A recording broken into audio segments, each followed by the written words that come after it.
12টার সময় আমি এখন এটা কমপ্লিট করলাম। গুড মর্নিং বন্ধুরা, কেমন আছো সবাই? আইভি ফ্যামিলি ক্রিয়েটারে সবাইকে স্বাগত জানাই। আজকে আবার একটা নতুন ভ্লগ নিয়ে তোমাদের সামনে চলে এলাম, হাজির হয়ে গেলাম নতুন ভ্লগ নতুন ভিডিও নিয়ে তোমাদের সামনে। তোমরা সবাই গরমে কেমন আছো? আবার সবাইকে থ্যাংক ইউ, আমার ভিডিও দেখছো তার জন্য, সাপোর্ট করছো তার জন্য। চলো আজকের দিনটা শুরু করা যাক। রবিবার, সবাইকে জানাই হ্যাপি সানডে। রবিবার দিনে সবার রবিবার খুব ভালো কাটুক। আর সোনাই গেছে এখন পড়তে, সোনা এখনও পড়ে বাড়ি ফেরেনি। সোনাই পড়ে বাড়ি আসার পর তারপরে ধরো আবার কোচিং আছে, আবার কোচিংয়ে যাবে। তা যেহেতু আমার রান্নাঘর দিয়ে ব্লগটা শুরু হয়, তো চলো যাওয়া যাক প্রথমেই রান্নাঘরেই যাই আগে। তো চলে এলাম রান্নাঘরে মোটামুটি সব জোগাড়জান্তি আপাতত করে রেখে দিয়েছি। সমস্ত সবজি আমি সব বনিয়ে নিয়েছি, সকালই সব করা হয়ে গেছে। দেখতেই পাচ্ছ এখন কি রান্না করব সব পরে পরে তোমাদেরকে দেখাচ্ছি। এখানে কিছু রসুন ভিজিয়ে রেখে ছাড়াতে হবে। আর এখানে টিফিনের জন্য এখানে মটর একটুখানি সিদ্ধ করে নিয়েছি। এবার মটরের ঘুগনিটা করব। আজকে অনেকটা মশলা বেটে নিলাম, একটু আদা কাঁচা লঙ্কা পেস্ট করে রেখে দিলাম আমার রেগুলার রান্না করার জন্য। আর এখানে রয়েছে বাসি রুটি, যেহেতু কালকে রুটি খাওয়া হয়ে তার জন্য রুটি এক্সট্রা করে রেখে দিয়েছি আমি, সেই জন্য খাবেই আজকে ধরো ও সোনাইয়ের বাবা খাবেই। এবার সোনাই কি খায় দেখা যাক এসে, আর সোনাইয়ের বাবা কি খায় রুটি দেবোই ওকে, তাই ঘুগনি দিয়ে রুটি দেবো। চলো ঝটপটে ঘুগনিটা করে নিই, কারণ আমার কত মাসে খেতে দিতে হবে। তারপরে সারাদিন কী করবো না করবো সবটাই তোমার সঙ্গে শেয়ার করবো। সোনাই পড়ে এলে আগে ওকে পড়ে খাইয়ে দেয়, ওকে আগে পড়তে পাঠায়, ওর আবার কোচিং আছে। চলো আগে ঝটপট করে ঘুগনিটা বসিয়ে দিই। এই যে সোনাই পড়ে বাড়ি চলে এলো, একটা কোচিং ওর হয়ে গেল, আবার একটা যাবে এক্ষুনি পড়তে। ব্যাগটা গুছিয়ে না আগে। তা দেখছি দোকান থেকে কি খাবে বলতে বলতে তোমাদেরকে, দোকান থেকে এখন ও ম্যাগি নিয়ে চলে এসছে, বাবার কাছ থেকে ম্যাগি নিয়ে চলে এসছে। তাহলে ও খাবে ম্যাগি, আর আমি ঘুগনিটা দিকে করে নিই ঝটপট করে, তাহলে মুড়ি খাওয়াটা দিতে পারবো। অতক্ষণ আমার গোপালকে বিস্কুট দিয়েছিলাম, বিস্কুট দুটো আসা মাত্রই ওর খাওয়া হয়ে গেল। আমি ওর জন্যই অবশ্য রেখে দিই, আমার সকালে উঠে ঘুম থেকে উঠে আগে মাধবকে আমি যা দিই বিস্কুট কিশমিশ বা কাজু যাই দিই কেন, সেটা ওর জন্যই তুলে রেখে দিই। ও আগে আসা মাত্রই ওটাকে আগে টিফিন থেকে এসে খেয়ে নেয়, বা হয়তো সব দিন সময় না হলে ওর জন্য কোটো করে আমি আলাদা রেখে দিই, তখন ওকে দিয়ে দিই খেতে। ওই যাই হোক ও আমার একটা গোপালই ধরো, সেই জন্য। চলো আগে রান্নাঘরেই যাওয়া যাক। যাই হোক তোমাদের সঙ্গে গল্প করতে করতে বসিয়ে দিলাম এখানে আমি ঘুগনিটা। এই যে ঘুগনিটা বসিয়ে পেঁয়াজ একটু রসুন কুচি কাঁচা লঙ্কা টমেটো দিয়ে ঘুগনিটা বসিয়ে দিলাম। ঘুগনিটা করে নেবো। আর এখানে বসিয়ে সোনাইয়ের জন্য ম্যাগি, ও এমনি সিদ্ধ ম্যাগি মশলা দিয়ে খেয়ে নেবে, খেয়ে এক্ষুনি আবার পড়তে যাবে, কোচিং আছে বলে বললাম তোমাদেরকে আগেই, তাই ও ম্যাগিটা খেয়ে বেরিয়ে যাবে। এদিকে আমি টিফিন খাবারটা করে নিচ্ছি। তো এইখানে আমি ওকে রুটি আর ঘুগনি দিয়ে দিলাম, ঘুগনি আমার হয়ে গেছে একদম কমপ্লিট। এবার ওকে খেতে দিয়ে দেবো, খেতে দিয়ে আমি যাব নিচে। এদিকে সোনায়েরও প্রায় খাওয়া হয়ে গেছে, এই যে সোনায় এক্ষুনি ছুটবে পড়তে, ও এক্ষুনি খেয়ে নিচ্ছে। আচ্ছা ওর বাবাকে দিয়ে এবার আমার নিচে যাওয়ার পালা। আমি ওকে দিয়ে দিলাম সব কিছু খেতে ওকে। এবার চলো নিচে যাই, এই তাড়াতাড়ি নেমে আয়। তো চলে এলাম বন্ধুরা রান্নাঘরে। আমার টিফিন খাওয়া হয়ে গেছে, সোনাই খেয়ে চলে গেছে পড়তে, ওর বাবারও খাওয়া হয়ে গেছে। এবার ঢুকেছি রান্নাঘরে, ঢুকে রান্না বসিয়ে দিয়েছি আমি। তো চলো তোমাদের সঙ্গে শেয়ার করি। এদিকে বসিয়েছি আমি একটু শাক ভাজা রসুন ফোড়ন দিয়ে, এই যে একটু শাক ভাজা বসিয়েছি রসুন ফোড়ন দিয়ে, কলমির শাক। আর তোমার এই দিকে বসিয়েছি একটু উচ্ছে ভাজা, এটাও একটু 5 ফোড়ন আর রসুন ফোড়ন দিয়ে, এই যে একটু উচ্ছে ভাজা করছি কড়কড়ে করে সবাই বসিয়েছি, একটু উচ্ছে ভাজা করব। আর এইখানে একটু পটলে একটু হলুদ মাখিয়ে নিয়েছি, মানে হলুদ না নুনটা মাখিয়ে নিয়েছি পটলে। একটু পটল দিয়ে আর অল্প একটু সয়াবিন দিয়ে একটা তরকারি করব। যদি ধরো মানে এবেলা যদি ভাত খাওয়া হয় তো ভাতের সঙ্গে হবে, আর যদি তোমার দাদা রুটি খায় ওবেলা, কারণ ধরো আমাদের গরমে রুটি খেতে খুব কষ্টই হচ্ছে, কদিন ধরে রুটি সমানে করছি। যদি ওবেলা ধরো রুটি খায়ও, তাহলে রুটি দিয়ে দেবো। আর হয়তো ডিম ভাজা কিংবা ডিম ভুজিয়া করে দেবো, এরকম কিছু এই প্ল্যান করেই তোমার পটল দিয়ে অল্প একটু সয়াবিন দিয়ে তরকারি করছি। আর এদিকে মাছ করব, মাছটা ফ্রিজ থেকে বার করে রেখে দিয়েছি। এই যে মাছ করব, 3 পিসি মাছ পড়ে আছে, আজকে মতো মাছ করে নেবো। কালকে আবার মাছ হোক বা কিছু একটা আনবে, দেখা যাক কালকে কি নিয়ে আসে। কালকে আবার সোনার স্কুলও আছে। চলো তোমাদের সঙ্গে গল্প করতে করতে রান্নাটা সেরে নিই আগে। তো এই যে এবার পটলের তরকারিটা করছি। এখানে পটলটা ভেজে নিয়েছি, ওখানে আলু সয়াবিন একটু ভাপিয়ে নিয়েছি, আর এখানে মশলাটা বেশ করে কষিয়ে নিয়েছি। পেঁয়াজ কুচি কুচি করে, টমেটো বাটা, আদা বাটা, রসুন বাটা, জিরে গুঁড়ি ধনে গুঁড়ি আর একটু তোমার অল্প একটু মিট মশলা দিয়ে শুকনো করে মশলাটা কষিয়ে নিচ্ছি। তারপরে পটলটা আলুটা দিয়ে দেবো। একদম হালকা হালকা রান্না। আমার রান্না সেরকম কোনো ঝামেলা থাকে না, বা ঝামেলা করে রান্না করিও না আমি। এই গরমে যতটা হালকার ওপরে টেস্টি করা যায় ততটাই চেষ্টা করি। তো বন্ধুরা, এবার বসিয়ে দিলাম আমি মাছ ঝালদাটা। 3টে মাছে একটু ঝালদা করে নিচ্ছি, কারণ ও বললো মাছ ভাজা রেখে দাও। তাহলে মাছ ভাজা রাখলাম না, কারণ একটু সর্ষে দিয়ে আমার একটু ঝালদা খেতে ইচ্ছা করলো, বেশ ঝাল ঝাল করে। সোনাই যদিও ধরো ঝালদাটা খায় না, ওকে এমনি রেখে মাছ তুলে দেবো ওপর থেকে, আর আমরা ধরো সর্ষে বাটা দিয়ে খাবো। তা সর্ষে পুরোটা বাটিয়ে নিই আমি, এখানে অল্প একটু সাদা সর্ষে আর একটু পোস্ত বেটে নিয়েছি, খেতে বেশ টেস্ট হয় বলে তার জন্য। আর যাই হোক, একটু 5 ফোড়ন দিয়েছিলাম তেলের ওপরে, 5 ফোড়ন, পেঁয়াজ কুচি, একটু টমেটো পেস্ট, আর একটু সর্ষে আর পোস্ত বাটা আর কাঁচা লঙ্কা, ব্যাস আর কিছু দিইনি। ভালো করে মশলাটা কষিয়ে নিচ্ছি। মশলাটা কষানো হয়ে গেলে এইখানে মাছ 3টে ভেজে দিয়ে দেবো, আর এখানেই মিশিয়ে ধোয়া জলটা দিয়ে দেবো। আর বেশি জল দেবো না, একদম গায়ে গায়ে শুকনো শুকনো করে মাছ ঝালদাটা করে নেবো। অনেক দিন মাছ ঝালদা খাওয়াও হয়নি, সেই জন্য ইচ্ছা হলে একটু মাছ ঝালদা করি।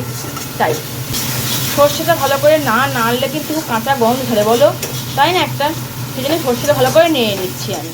তো বন্ধুরা, আমার দুপুরে রান্নাবান্না সব কমপ্লিট। চলো তোমার সঙ্গে শেয়ার করেছি দুপুরে রান্নাবান্না কী কী করলাম আজকে। এই যে এখানে করেছি ভাত, আর একটু আলু রেখে দিয়েছি সোনাইয়ের জন্য, ভাতটা মাখাতে সুবিধা হয় বলে। এখানে করেছি করকরে করে একদম উচ্ছে ভাজা, আর এখানে করেছি তোমার রসুন দিয়ে শাক ভাজা, আর এখানে করেছি অল্প করে ডাল সোনাইয়ের জন্য। একটু ডাল কুকারে এসে কোটো করে করে নিয়েছিলাম, কারণ ওর ভাতটা নাহলে মাখাতে পারবো না, আর ও একটু ভাতটা না মাখালে খাবে কি দিয়ে, সেই জন্য। আর এদিকে করলাম শুকনো করে একদম মাছ ঝালদা, আর এদিকে তোমার দেখিয়েছি পটল দিয়ে সয়াবিন দিয়ে আলু দিয়ে তরকারি, গায়ে গায়ে করে তরকারি। ব্যাস এই হচ্ছে একদম আমার দুপুরের মেনু। তো চলো এবার যাই স্নানে। স্নান ছেড়ে এসে আমার কর্তামশাই গেছে বাজার, কিছু জিনিসপত্র, দোকানে জিনিসপত্র মাল আনতে। গ্যাসটা ভালো করে মুছে নিই, পরিষ্কার করে রান্নাঘর থেকে ছুটিয়ে বেলার মতো আমার। তারপরে যাব তখন স্নানে, তারপরে এসে খেতে দেবো, সবাইকে ভাত বেড়ে দেবো।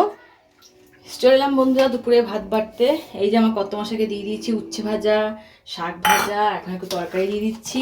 আচ্ছা, দই এখন বার করবো না, তোমার দেখিয়েছি কালকে দই পাতা, ওটা পরে ভেঙে দেখাবো, কারণ দই এখন খাবো না, বলে অনেক আইটেম করেছি বলছে নাকি, তাই বলছে দই এখন খাবো না, দই আর আমটা পরে খাবো, তাই দই আম পরে কাটবো। এখন দিয়ে দিচ্ছি ভাত, তরকারি, মাছ, শাক ভাজা, উচ্ছে ভাজা, আর একটু ডাল। ডালটা মেনলি করেছি সোনাইয়ের জন্য, এবার যা থাকবে আমি আর আমার কর্তামশাই খেয়ে নেবো। একবার ভাতটা মাখিয়ে দিই তারপরে। সোনাই যাও বাবাকে দিয়ে এসো। তা খাওয়া দাওয়া সব কমপ্লিট, এবার চলে এসেছি আমি দই মাখতে। তো এই হচ্ছে আমার তৈরি কালকের পাতা দই, ঘরের পাতা দই, একটুখানি সাদা ছিল, তাতে যতটা হয়েছে ততটাই তোমার সঙ্গে শেয়ার করছি। চলো একদম রেডি, ঘরের পাতা দই, চলো দিয়ে আসি কর্তামশাইকে, সোনাইকে দিয়ে আসি। চলো। হ্যালো বন্ধুরা, চলে এলাম প্রতিদিনের মতো ছাদে। আজকেও ছাদে চলে এসেছি, ছাদে একটু হাওয়া খেতে এলাম, নিচে প্রচণ্ড গরম, তাই হাওয়া খেতেও এলাম, তার সঙ্গে একটু ভিডিও করা হলো প্লেন, আর মাঝখানে দিতে এলাম গাছগুলোর জল। চলো তোমার সঙ্গে একটু গল্প করি, তার সঙ্গে গল্প করতে করতে গাছগুলো একটু জল দিয়ে দিই। আজ প্রায় 3 দিন ধরে কোনো বৃষ্টি নাই, বৃষ্টি না থাকার জন্য প্রচণ্ড গরম পড়েছে, আবারও সাংঘাতিক গরম, গাছ শুকিয়ে গেছে, আমার টবের মাটি সব শুকিয়ে গেছে 2 দিন জল না দেওয়াতেই। তো সেই সঙ্গে গাছগুলো তোমার সঙ্গে গল্প করতে গাছগুলো জল দিয়ে দিই। আর গরমে যেন প্রাণ সেই ওষ্ঠাগত হয়ে গেছে একবারে, সেই গুমসুনি গুমট গরম ধরে গেছে আবারও, তাই তোমাদের সঙ্গে গল্প করে ছাদে এলাম, একটু গল্প করি তোমাদের সঙ্গে, সেই সঙ্গে গাছগুলোকে জল দিই। চলো। আর পাখিদেরও প্রায় বাসায় ফেরার সময় হয়ে গেছে, আওয়াজ শুনে বুঝতেই পারছো কি সুন্দর কোকিল ডাকছে, পাখিরাও সব বাসায় ফিরছে, আর একটু চারিদিকে বেশ সবুজে সবুজ হয়ে আছে, সুন্দর একটু হাওয়া দিচ্ছে। চলো গাছগুলো একটু জল দিগা, মুখ চোখের অবস্থা খুবই খারাপ হয়ে গেছে গরমে। তা চলো তোমার সঙ্গে কথা বলতে বলতে গাছগুলো জল দিয়ে দিই। প্রচণ্ড গরম বন্ধুরা, প্রচণ্ড গরম, দেখো জলটাও যেন হচ্ছে ফুটছে একবারে, ছাদে জলটা রাখা থাকে তো বালতির জলটা, তাই ছাদে যেন জলটা হচ্ছে ফুটছে একবারে। কিন্তু কি করব, জল না ভরে রাখলেও নয়, কারণ ট্যাঙ্কি থেকে সবসময় জল তো আর ঠিক হচ্ছে না, একবারে বালতিগুলো খালি করে নিই তারপর জলটা তুলি। যাই হোক, রজনীগন্ধা গাছগুলো একটু জল দেওয়া হয়ে গেল, মনে হচ্ছে যেন গাছগুলো স্টিক ধরছে, মনে হচ্ছে, দেখা যাক, ধরলে তো বেশ ভালোই হয়। এই সময় ছাদটা একটা অপূর্ব মানে সেন্ট ছাড়ে যাকে বলে। আর এদিকে তোমার বেলি গাছটাও খুব সুন্দর ফুল দিচ্ছিল, কিন্তু খাকি রোদে খানিকটা ঝলসে গেল, আর এখন বেলি ফুলটা কম ফুটছে, মনে হয় বৃষ্টি পড়লে আবারও ফুটবে। সন্ধ্যেবেলা যখন ওতে আমার ছাদে আসতাম, তখন খুব সুন্দর একটা গন্ধ বেরোতে ছাদে, বেলি ফুলের, রজনীগন্ধার। চলো গাছে জল দেওয়া হয়ে গেল, এবার যাওয়া যাক নিচে। সোনাই গেছে এখন পড়তে, আবারও সোনাই চলে গেছে এখন পড়তে। সকালে দুখানা কোচিং ছিল, কোচিং করে এসে আবার বিকেল 5টায় পড়তে গেছে। এক্ষুনি আবারও আসবে, তাকে একটু খেতে দিতে হবে, আবার পড়া আছে, পড়তে বসবে। যা ও করে বা যেটা আমি করাই ওকে সেইটাই। তা চটপট করে সন্ধে জেলে দিগা, তারপরে চাকর চলে আসবে, আর না হলেও এখন আসবে, আসার পর তারপর সন্ধে জ্বালবো। এই যে ঘড়িতে বাজছে এখন 7টা, সোনায় বাড়ি চলে এলো। হয়ে গেল পড়া? আজ দেরি হলো, অনেকক্ষণ পড়ালো। তা ঘড়িতে 7টা বেজে গেছে, সোনায় এইমাত্র বাড়ি ঢুকলো, যেটাও পড়ে বাড়ি চলে আসছে প্রায় 6:30 নাগাদ, 6:25 নাগাদ। জল পেয়েছে দেখো, ঠান্ডা। হ্যাঁ ঠান্ডা লাগছে, দেখো এই দেখো বাইরে ঠান্ডা জল, দেখো ঠান্ডা জলটা খেয়ে নাও। আর যা গরম পড়েছে, জল ছাড়া উপায় নাই। ব্যাগে জল নিয়ে গেছিলো, দেখো ব্যাগে জলও আছে ওর, কিন্তু জলটা গরম হয়ে গেছে। জল গরম হয়ে গেছে, জলটা গরম হয়ে গেছে। বেশ খাও, চলো তোমার এবার খেতে দিগা। চলে এসেছি গরম গরম পোজ করতে। আজকে হবে গরম গরম ডিমের পোজ। সোনার ভাত মাখা হয়ে গেছে, গরম গরম ডিমের পোজ করে নিই, সোনাইকে দিয়ে দিই। ওর বাবা আজকে খেয়ে নিয়েছে, খুব খিদে পেয়েছিল, সোনার বাবা আজকে খেয়ে নিয়েছে। এই যে গরম গরম ডিম ভাজা করেছি সোনাইকে। এটা স্পেশাল ডিম বলছে সোনার এটা স্পেশাল ডিম। হ্যাঁ ওরকম করে মশলা দিয়ে পোচ খেতে বেশি ভালোবাসে। কারেন্ট চলে গেছে, অন্ধকারে খেতে হচ্ছে এখন। এই হচ্ছে এখন আমাদের নতুন সমস্যা একটা, প্রায় দিন রাতে কারেন্ট চলে যাচ্ছে, চার্জে দিলে খেতে হলো আমাদেরকে। এখন রাত হলেই 9টা 10টা 10:30 যেই বাজছে অমনি কারেন্ট চলে যাচ্ছে। বাইরে হচ্ছে গুটগুটি অন্ধকার, আর এই গরমে কারেন্ট যাওয়া মানে কঠিন ব্যাপার এখন। তো বন্ধুরা চলে এলাম রাতের বেলাতে, একদম দেখো বাজছে ঘড়িটা এখন 12টা বাজতে কিছু দেরি আছে।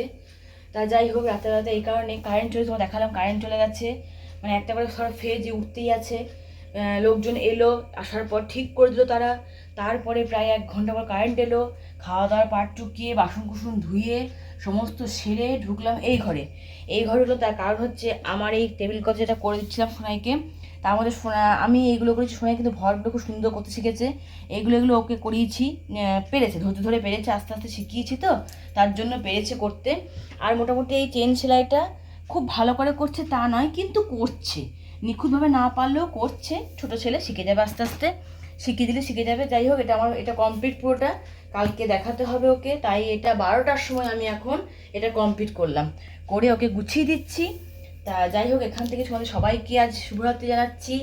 সবাই ভালো থেকো, সুস্থ থেকো, বাড়ির সকলকে ভালো রেখো, নিজেরাও সুস্থ থেকো। আজকের মতো ভিডিওটা এখানেই শেষ করছি, দেখা হচ্ছে কালকে নেক্সট ব্লগে, নেক্সট ভিডিও তোমার সাথে চলে আসবো আবার।